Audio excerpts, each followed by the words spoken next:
Olá, queridos, sejam bem-vindos ao canal Segredos Eternos e no vídeo de hoje nós vamos dar início a uma série de mensagens focalizando nas mulheres bíblicas, naquelas mulheres que tanto inspiraram por serem realmente servas de Deus, mas aquelas mulheres que desagradaram o coração de Deus e que biblicamente não são exemplo para ninguém. Então, são uma série de vídeos focalizando nas mulheres, são vídeos prioritariamente voltados para aquelas que querem se inspirar e se transformar em mulheres de Deus, mas inclusive também para homens que querem se associar com mulheres, que querem casar com mulheres de Deus no futuro, fazer amizades femininas, né, com mulheres de Deus. Então, para todo tipo de cristão que entende que mulheres são essenciais, são figuras criadas por Deus, em essência por Deus, para inspirar o mundo. Então, sou Douglas Carvalho, sejam bem-vindos ao canal Segredos Eternos. Roda a vinheta.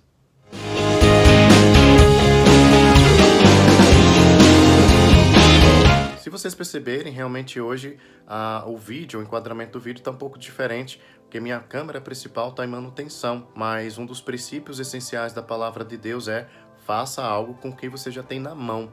Então a gente hoje, especialmente hoje, né, a gente está dando continuidade aqui aos vídeos de um canal com aquilo que eu tenho nas mãos, né, o celular mesmo. Estou gravando pelo celular, então toda a parte técnica, né, a parte mais técnica, ela pode deixar um pouco mais a desejar, mas a gente tem a palavra de Deus, que é o essencial, a mensagem que nós queremos transmitir.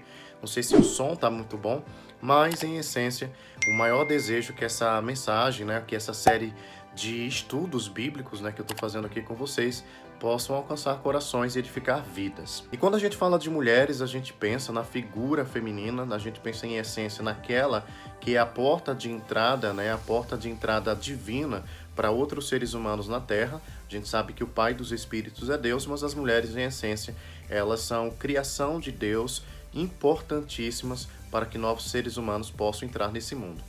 E nos vídeos, ou em séries de vídeos que a gente vai dar início a partir de hoje, a gente vai focalizar nas figuras femininas, especialmente de mulheres bíblicas que inspiraram gerações, mas também naquelas que fracassaram e naquelas que não são fonte de inspiração para ninguém. E para esse propósito específico, a gente vai dar, né, uma fonte base, né, de encaminhamento desses estudos, que é esse livro de Abraham Kuyper, Mulheres da Bíblia.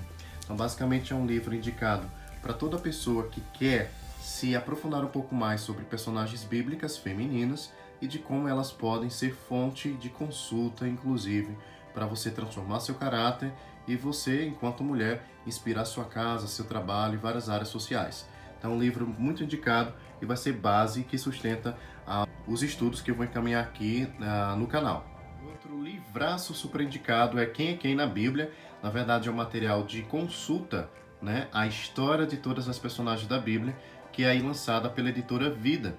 Então, Quem é Quem na Bíblia, na verdade, é um livro focalizado especialmente para consulta, não é um livro que você vai ler de início ao fim. Pode fazer isso, lógico, mas é especialmente um livro focalizando na consulta e que vai dar, inclusive, base para a gente se aprofundar um pouco mais sobre as personagens bíblicas que vai trazer aqui durante essa série de vídeos no canal Segredos Eternos. E a primeira personagem bíblica que eu trago aqui para vocês no canal é a Abigail. A Abigail, muitas vezes, é uma personagem que não é tão destacada na Bíblia, mas que é uma mulher incrível por se destacar principalmente pela diplomacia, ou seja, de ser uma mulher capaz de solucionar problemas entre pessoas, né, de grandes interesses. No caso da Bíblia, interesses do próprio marido e interesses em relação ao que o rei Davi estava precisando em determinado momento. Abigail, na verdade, é uma personagem bíblica que é encontrada lá em 1 Samuel, capítulo 25, do versículo 2 ao 42. A palavra diz assim, em essência, né, como principal: E era o nome deste homem Nabal, o nome do marido dela. E o nome de sua mulher Abigail, e era mulher de bom entendimento e formosa. Porém, o homem era duro e maligno nas obras, e era da casa de Calebe. Em resumo, nessa situação a gente vê que Nabal, ele não ajudou Davi em uma determinada situação e que por causa disso todo o arraial ou toda a comunidade que faziam parte da família de Nabal e Abigail seriam exterminadas pelo rei. Ora, se Abigail não tivesse antecipado e enviado mensageiros, inclusive donativos, né, para que rei Davi e seus companheiros pudessem usufruir, né, de um abastecimento local, toda a comunidade, né, da família dela seria exterminada. Então observa, primeiramente ela envia mensageiros para falar com Davi, mas logo em seguida ela mesma se apresenta, né? Ela se dobra e em reverência reconhece Davi como rei e pede misericórdia a ele, tanto em relação à vida dela quanto do próprio marido. Veja, Abigail é uma mulher de iniciativa também. Então, algo que tem que se inspirar nela é que ela não é uma mulher temerosa, alguém que tem muito medo. Pelo contrário, é uma mulher ousada que, inclusive, sabe resolver problemas, sabe mediar comunicações, de modo que ela, em si, foi uma das agentes responsáveis pelo livramento de morte tanto dela quanto de todos seus familiares. Então, a Abigail em si é uma personagem bíblica que nos ajuda a entender que Deus espera de algumas mulheres, ou da maior parte das mulheres, iniciativa. Então, uma mulher que ama a própria casa, uma mulher que sabe defender a própria casa e que pede misericórdia em relação às faltas do próprio marido. Então, ela encontra benevolência, ela encontra misericórdia perante os olhos de Davi, de modo que ele a despede, né, manda que ela volte para casa em paz, e ela deixa lá com ele, né, donativos, como comidas, tudo de suprimento, tanto para ele quanto para toda a equipe dele. Então, Abigail em si é uma mulher diplomata, é uma mulher que sabe mediar conflitos e sabe principalmente resolvê-los. Como resultado disso tudo, a gente pode se inspirar em Abigail, principalmente a partir das origens do próprio nome dela. Em hebraico, Abigail significa Deus alegra-se com. Então, é motivo de alegria para Deus em relação às mulheres que são ousadas o suficientemente para defender a própria casa, para defender a vida daqueles e daquelas que ela ama. Então, veja, Abigail é fonte de inspiração para as mulheres pelo espírito de iniciativa em resolver problemas. Além disso, a Bíblia respalda que posteriormente o marido dela, o Nabal, né, ele acabou sendo morto, ele morreu. E como consequência disso, Davi, quando soube que ela se tornou viúva, mandou trazê-la e ela se tornou concubina. Pela cultura judaica, né, pela cultura daquele tempo, um homem poderia sim ter mais de uma esposa, especialmente se fosse rei. Então Abigail se tornou uma das esposas de Davi. Veja que Deus ele nunca se esquece de alguém que primeiramente é íntegro, defende a família e especialmente ama a própria casa. Então, no contexto devido, no tempo devido, Deus honra a vida de Abigail dessa forma. Então, você, mulher, deve se inspirar no sentido de que esteja pronta sempre para solucionar problemas da sua própria casa. E a segunda personagem bíblica que eu trago aqui em discussão e que o livro também aborda é Agar, ou a escrava de Sara. Veja, Agar é fonte de reflexão, principalmente em relação às mulheres que, quando enaltecidas, quando engrandecidas, acabam desdenhando de outras. Ou seja, muitas pessoas não prosperam mesmo, porque essas pessoas, quando crescem um degrauzinho a mais, elas acabam humilhando aquelas pessoas que, inclusive, as ajudaram de alguma forma. Então, Agar, para situar você, era uma escrava, na verdade, escrava de Sara, provavelmente trazida do Egito, quando Abraão e Sara foram para lá, e que passou muito tempo, né, com a sua ama, Sara. Mas Deus deu uma promessa a Abraão, que anteriormente era chamado de Abrão, e que essa promessa era que ele teria um filho, mesmo em sua velhice, e mesmo sendo a sua mulher Sara estéril. Mas com o passar do tempo, a gente vê que esse casal, eles optaram por um plano B, no qual a própria Sara ofereceu a escrava dela para o marido dela, né, ter relações e para que ele pudesse ter o filho da promessa, ou aquele filho no qual abençoaria gerações seguidas, como Deus prometera. Só que isso daí, esse plano B, ele deu muitos problemas, né, a partir dele.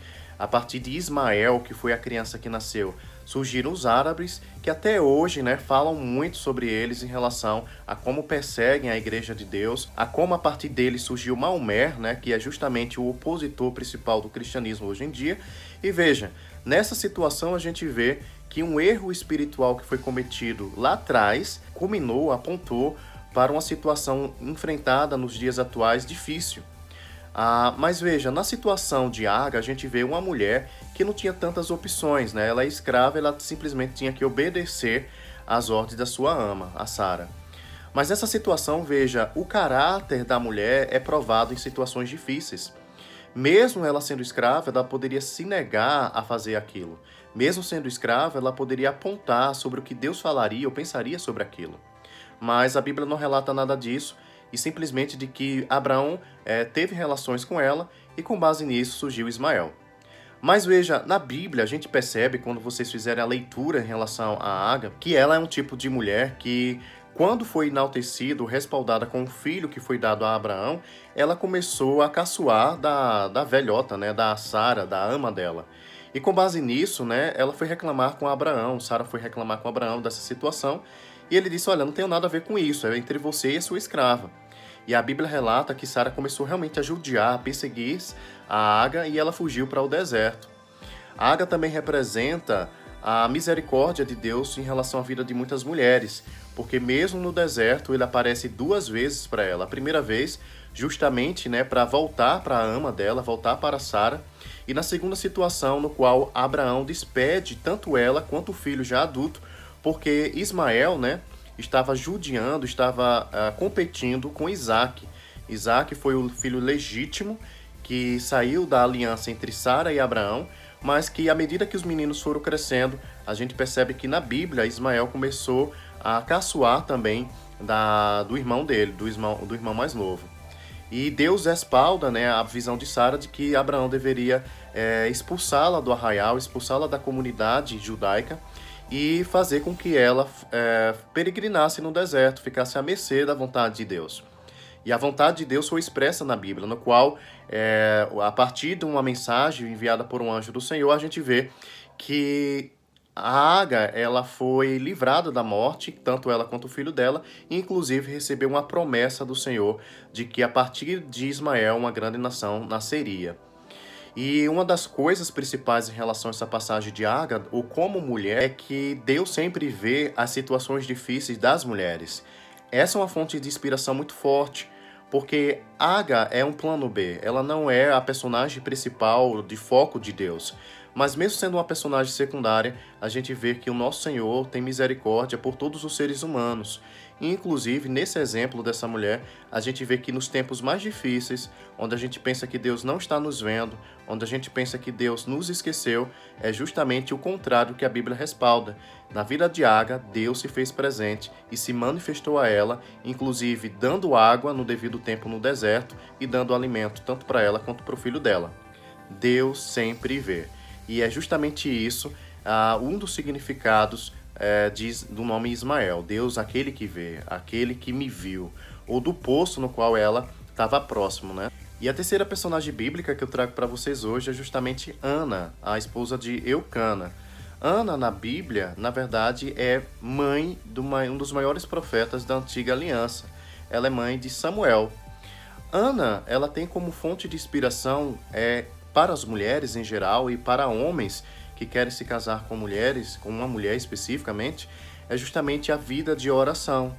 A gente vê na vida de Ana que mesmo em circunstâncias difíceis, mesmo perante a dor, mesmo perante a consciência às vezes de que Deus, a falsa consciência de que Deus tenha nos abandonado, a gente vê que Ana é uma fonte de inspiração para uma oração consistente e persistente. Ela também é um exemplo de que Deus exalta aqueles que se humilham perante a presença dele. Nesse exemplo de Ana, a gente vê uma situação semelhante à de Sara. Ela não conseguia dar filhos para o marido dela, Eucana, e de quebra ela ainda era judiada ou humilhada por uma das outras esposas de Eucana, chamada Penina. Imagina você numa situação dentro de uma casa em que o seu marido com a outra mulher tem vários outros filhos, mas você não tem ou não é capacitada, habilitada, biologicamente falando, né? A gente vê que tem um problema espiritual por trás disso, porque se assim não fosse, a solução para isso não teria sido a oração. Mas a gente vê que nessa situação de Ana, ela era perseguida por Penina, né? E essa situação a incomodava muito. Era uma dor emocional muito forte. Você está dentro de uma casa e sendo humilhada, alguém dizendo todo dia, né, que você não é capaz de satisfazer o seu marido, de dar alegria de ter filho com ele. Então era uma situação muito difícil, a tal ponto que Ana foi reclamar isso com Eucana e ele disse para ela que ele não poderia fazer nada, né, porque ele não era Deus. Mas a gente vê, né, biblicamente, que Ana, ela nunca desistiu do foco do sonho dela. Ela nunca desistiu daquilo que Deus, em inspiração, já tinha colocado no coração dela. E uma das coisas mais inspiracionais na vida dessa mulher que a gente deve orar algo que seja promotor do reino de Deus na terra. Porque a oração de Ana, a primeira dela, né, foi justamente de conceber um filho e consagrar esse filho exclusivamente a Deus após o nascimento dele. E ela cumpriu essa promessa. Então, ela também é fonte de inspiração, né, para homens e mulheres que, ao fazerem uma promessa a Deus, cumpre quando aquilo acontece. Então, Ana também é fonte de inspiração e integridade da palavra dada a Deus. Se você promete algo a Deus, cumpra. E foi justamente isso que aconteceu no devido tempo. Em uma das visitas ao templo, né, daquela época, ela estava de joelhos, ela estava orando ao Senhor. Mas mesmo orando ao Senhor, a gente vê que o sacerdote que estava servindo naquele tempo, o Eli, né, ao ver Ana balbuciando, né, falando com a boca baixinho, mas ao mesmo tempo não saindo nenhuma palavra dos lábios dela, achava que ela tinha se embriagado. E nessa situação ele reclama com ela que aquilo não se devia estar fazendo no templo, né? Se embriagar e depois ir para o templo, algo muito esquisito. Mas ela depois esclarece em lágrimas que na verdade estava orando ao Deus de Israel, estava orando ao Senhor, para que ele tivesse misericórdia dela e que ele pudesse conceber o desejo do coração dela de ter filho, de dar alegria de ter um filho juntamente com o marido dela, Eucana. E ao esclarecer isso, o sacerdote Levi libera uma palavra de bênção sobre a vida dela, dizendo que Deus a abençoe no propósito dela e ela segue viagem de volta. Então, uma das coisas, né, que Ana nos ensina até os dias atuais é que a prática espiritual da oração é essencial, né? Mas a prática de algo natural também é essencial. A gente vê que quando ela retorna com o marido, né, depois de ter adorado ao Senhor, ela vai ter comunhão com o marido, ela vai ter relações com ele, vai praticar mesmo aquilo que é necessário para que alguém tenha um filho ou conceba um filho. E como resultado disso, da fé expressa dela, né, de voltar a ter relações com o marido, a gente vê que Deus honra a fé dela dessa forma. Então veja, Ana também é um exemplo vital, tanto para homens quanto para mulheres, de uma pessoa que vive na prática da oração, mas não é uma oração morta, é uma oração viva e que é respaldada por ações à altura daquilo que se está crendo. Então, se você, por exemplo, ora algo a Deus, você deve corresponder ao nível espiritual do que Deus deseja, que comprove, antes de você tomar posse de algo, aquilo que você já teve posse no seu coração. No caso de Ana, antes mesmo de que ela engravidasse, ela já estava grávida espiritualmente de um filho e que isso foi expresso em oração e foi liberado quando o profeta Eli disse: Deus te abençoe, vá em paz. Então, em outras palavras, quando uma autoridade espiritual respaldada debaixo da unção do Espírito Santo te dá uma palavra, aquela palavra muitas vezes vai ser a resposta da oração que você tanto almeja. Ainda em 1 Samuel a gente vê que Ana, depois, né, de ter recebido a bênção do Senhor, a gente vê que ela realmente entregou o filho ao templo, né? Não foi algo que ela iria ficar com o filho para sempre, né? Quando o menino desmamou, quando ele cresceu um pouco, ela entregou de vez Samuel para o profeta Eli. A gente vê que Samuel se tornou uma voz para Israel, se tornou profeta do Senhor. E Deus não tinha falado com aquelas gerações por anos. E depois disso tudo, a gente vê a situação em que Deus ele respalda um tipo de oração que vai ser útil, inclusive, para o próprio reino dele. Então, a gente vê nessa lição que uma das formas inteligentes de você orar a Deus é apresentar algo que seja, inclusive, principalmente de interesse dele. Porque quando isso acontece, o respaldo de Deus é superior a tudo. A Bíblia relata que ela teve mais 5 filhos com Eucana, e a gente vê tanto meninos quanto meninas, né? E a gente vê que Deus faz infinitamente mais do que você pode pedir ou pensar. E o Cântico de Ana, você pode dar continuidade à sua leitura aí na sua Bíblia, ele expressa, né, um tipo de, vamos dizer assim, satisfação em Deus, mas também de alegria de saber que Deus exalta os humildes e rebaixa aqueles que são soberbos, né? É um tipo de cântico, inclusive, que era realizado por Moisés, por grandes líderes de guerra. É muito semelhante, né, às formas de se expressar em palavras, mas depois em detalhes você faz aí a leitura na tua Bíblia, e nesse cântico a gente vê que meio que ela expressa um pouco da personalidade dela, né, da vontade de esfregar mesmo na cara de Penina: olha aqui o meu filho, Deus me tirou dessa vergonha e agora ele está me exaltando e você fica aí chupando o dedo. Então a gente vê que Ana tinha um lado humano dela, e isso é essencial nas mulheres de Deus. A gente às vezes quer espiritualizar tudo, né? A gente acha que às vezes seres humanos são anjos em formas de seres humanos, mas seres humanos são seres humanos e nunca vão deixar de ser seres humanos. Então toda o meio que raiva de Ana, né? Ela expressa um pouco também nesse cântico que ela realiza ainda em 1 Samuel. E isso daí é interessante, né? Porque quando a gente vê as mulheres realmente elas têm desejos profundos no coração e esses desejos, né, se você é uma mulher inteligente, eles devem ser expressos, eles devem ser verbalizados, porque a oração não deve ser mental. A oração bíblica é aquela que você expressa a Deus o seu desejo em palavras. Você deve expressar o seu desejo ao Senhor e Ele a seu tempo vai te honrar sim.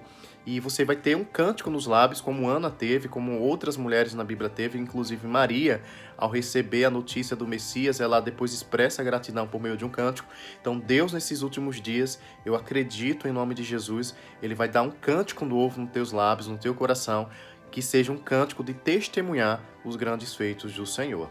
Então sou Douglas Carvalho, espero que vocês tenham gostado do vídeo. Foi um vídeo um pouco tecnicamente diferente, né, em termos de estrutura, porque a gente está em manutenção com a câmera principal, mas eu acredito que independente da qualidade do vídeo ou do áudio, essa mensagem ou esse estudo bíblico, ele esteja abençoando a sua vida e a gente vai dar continuidade nas outras semanas com outras mulheres bíblicas. Acabei de olhar agora, 71 mulheres, né? Então é muita mulher que a gente ainda vai dar continuidade nos próximos vídeos, mas que acredito que são vidas que estão na Bíblia, né? Tanto para nos dar lições positivas quanto negativas daquilo que a gente deve acrescentar nas nossas vidas pessoais enquanto seres humanos e principalmente para vocês enquanto mulheres. Então, sou Douglas Carvalho, quero que vocês saibam que vocês são mais que um número, vocês são o melhor de Deus. Shalom!